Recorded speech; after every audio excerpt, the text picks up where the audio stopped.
Anda masih bersama kami dalam Kominfo Newsroom. Pemirsa, penyelenggaraan ibadah haji tahun 1444 Hijriah memasuki fase pemulangan jemaah gelombang pertama.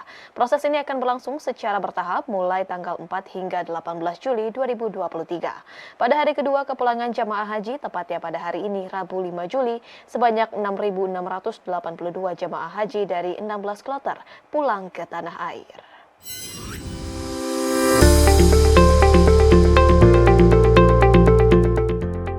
Sebanyak 371 jemaah haji beserta 5 petugas haji telah tiba di Bandara Soekarno-Hatta dari Bandara Internasional King Abdul Aziz, Jeddah menggunakan pesawat Saudi Airlines pada Selasa 5 Juli 2023. Kedatangan kloter pertama ini sekaligus mengawali fase gelombang pertama jemaah haji Indonesia ke tanah air yang telah menyelesaikan rangkaian tawaf ifadah dan tawaf wada. Sedangkan jumlah jemaah haji yang akan pulang ke Indonesia pada hari ini, Rabu 5 Juli 2023, berjumlah 6.682 orang. Jumlah ini terdiri dari 16 kelompok terbang. Kedatangan jemaah haji kloter pertama di Bandara Soekarno-Hatta ini direncanakan berlangsung mulai 4 Juli sampai dengan 18 Juli 2023. Nantinya, usai tiba di bandara di Indonesia, akan ada pemantauan kesehatan oleh Kantor Kesehatan Pelabuhan kepada jemaah haji Indonesia. Selanjutnya, jemaah haji akan digiring naik bus sesuai rombongannya menuju asrama haji. Kemudian setiba di asrama, setelah proses imigrasi, jemaah akan menerima air zam-zam dan koper. Terkait air zam-zam, Kepala Biro Humas Data dan Informasi Kemenak RI, Ahmad Fauzin menyebut, jemaah haji Indonesia tahun ini akan mendapatkan tambahan 5 liter air zam-zam, sehingga setelah sampai di rumah, masing-masing jemaah bisa membawa pulang 10 liter air zam-zam. Setibanya di asrama haji debarkasi, jemaah akan menerima 5 liter air zam-zam. Untuk 5 liter tambahannya akan diterima di kantor Kementerian Agama Kabupaten atau Kota pada kesempatan berikutnya. PPIH dan maskapai sepakat untuk mengirim air zam-zam tambahan untuk jemaah haji Indonesia secara bertahap.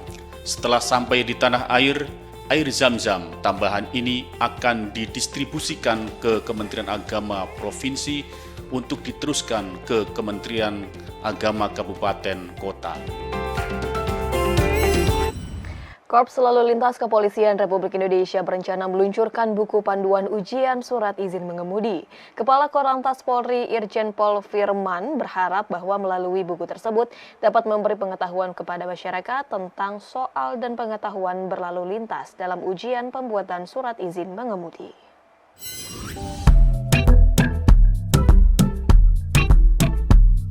Dalam rapat dengar pendapat dengan Komisi 3 DPR RI Rabu 5 Juli 2023, Kakor-Lantas Polri Irjen Firman Shantiabudi mengungkapkan bahwa pihaknya akan meluncurkan buku untuk mengedukasi masyarakat terkait ujian surat izin mengemudi. Dengan buku tersebut diharapkan dapat memudahkan masyarakat dalam mendapatkan SIM. Nantinya akan disediakan bank soal yang berisi beberapa soal terkait tes teori SIM. Firman yakin pemahaman maupun pengetahuan masyarakat meningkat jika soal dan kunci jawaban ujian SIM diberitahu. Dengan begitu, masyarakat juga semakin paham bagaimana berkendara yang baik dan aman di jalan raya. Dalam memudahkan proses perolehan SIM, dan kami menjawab dengan kami mencetakkan buku soalnya, Pak, SIM A dan SIM C. Mungkin sudah ada ya? Sudah, panduan. Moga-moga dengan buku ini, dan nanti kita bisa masukkan juga ke aplikasi, masyarakat bisa langsung baca, Pak. Itu ada soalnya dan jawabannya. Apa yang harus dikerjakan oleh mereka pada saat di belakang kemudi. Hanya nanti pada saat ujiannya kami acak, Pak. Jadi kalau mau lulus silakan baca semua. SIM A dan SIM C. Dengan jawaban artinya itu penjelasan kenapa dia harus berbuat. Hanya tinggal rem atau terus di aplikasi yang akan mereka hadapi pada saat ini. Firman menambahkan Polri akan terus berupaya membuat pelayanan SIM dan pelayanan terkait kendaraan lalu lintas menjadi lebih mudah. Kendati demikian, hal itu tidak terlepas dari dukungan masyarakat termasuk sekolah mengemudi.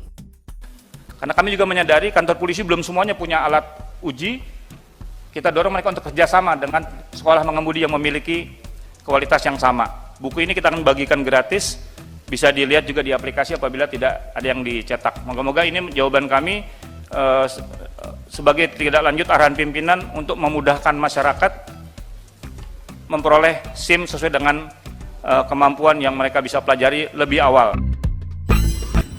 KRI Bima Suci, kapal latih layar tiang tinggi legendaris milik Indonesia dan Satlat Kartika Jalakrida tahun 2023 berhasil meraih penghargaan bergengsi dalam ajang Tall Ship Race yang diadakan di Den Helder, Belanda. Dalam kategori The Most Spectacular Arrival, KRI Bima Suci berhasil memukau masyarakat setempat dengan tampilan yang meriah saat memasuki pelabuhan Den Helder.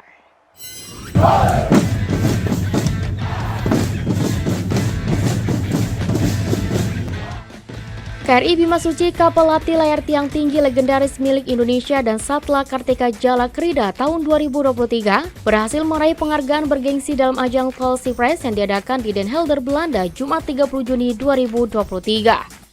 KRI Bima Suci yang diawaki prajurit TNI Angkatan Laut dan Taruna AAL peserta Kartika Jalakrida tahun 2023 ini tidak hanya mengukir prestasi dengan meraih juara kategori The Most Spectacular Arrival dan The Best Crew Parade Marching Band, tetapi juga berhasil memenangkan dua kategori lainnya, yakni Vessel Furthest from Home Port dan Runner Up Sport Activity pada acara Crew Parade Den Helder 2023.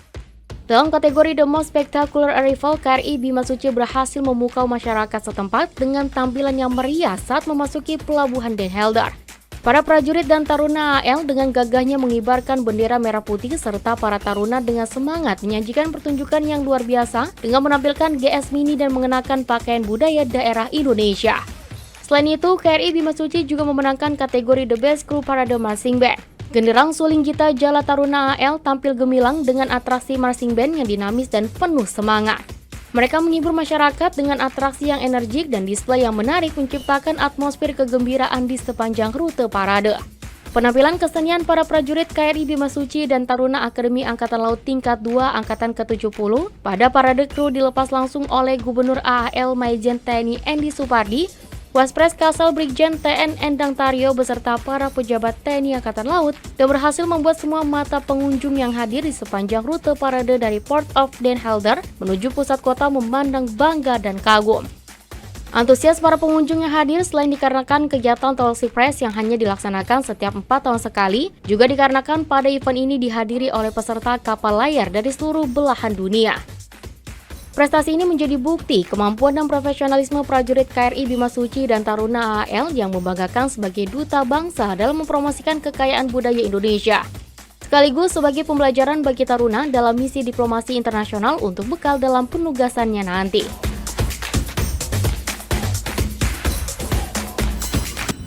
Pemirsa, usai jeda kami akan kembali dengan mengulas lebih dalam tentang JKN perlindungan dan akses Vaskes bagi masyarakat. Tetaplah bersama kami.